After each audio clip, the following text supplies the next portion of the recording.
Le Gard subit chaque année diverses inondations.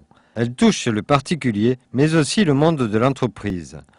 Le programme Préserve, prévention des risques économiques et sociaux et renforcement de la viabilité de l'entreprise, est là pour sensibiliser les responsables de PME et PMI à anticiper les difficultés rencontrées, sans arrêter l'activité. Ceux qui ont eu l'expérience malheureuse des inondations commencent un petit peu à savoir quelles sont les dispositions à prendre. En fait. Mais on aimerait formaliser ça de façon un peu plus rationnelle dans les mois qui vont venir et inciter les entrepreneurs à produire ou à élaborer des plans de continuation d'activité.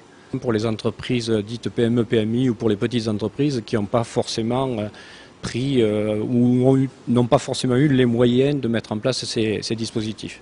Donc c'est la raison pour laquelle on aimerait les inciter à le faire avec des aides financières, notamment on l'espère du Conseil régional. Le premier bénéfice que va retirer un entrepreneur sur la prévention du risque, c'est de sauvegarder son activité, c'est de sauvegarder son chiffre d'affaires, c'est de sauvegarder sa relation avec ses clients. Les entreprises ont tendance à attendre beaucoup de l'assureur. L'assureur est là, il le dit, son métier a besoin d'un aléa, et à partir du moment où l'aléa devient trop fréquent, il considère que ça n'est plus un aléa, donc il ne l'assure plus.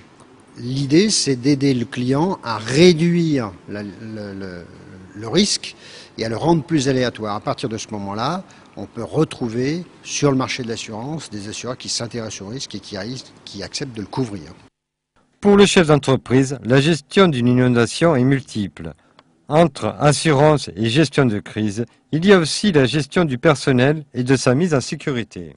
Nous sommes très sensibles à ce qui a trait à la sécurité de tout notre personnel, à savoir quand il pleut beaucoup, la panique et comment nous, en tant que responsables, nous devons réagir. Est-ce qu'on doit les laisser partir? Est-ce qu'on doit les garder dans la société?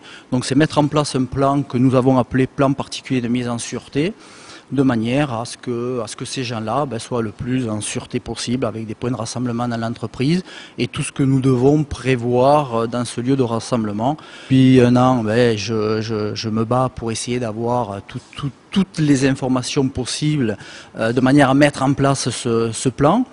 Nous ne l'avons pas encore mis en place puisqu'il est en phase terminale et je me suis aidé également du plan de mise en sûreté qui existe sur tout ce qui est plan public au niveau notamment des lycées, des collèges, etc. Tout ce qui est évacuation, etc. La Chambre de commerce et l'industrie de Nîmes et la région Languedoc-Roussillon participent au programme Préserve.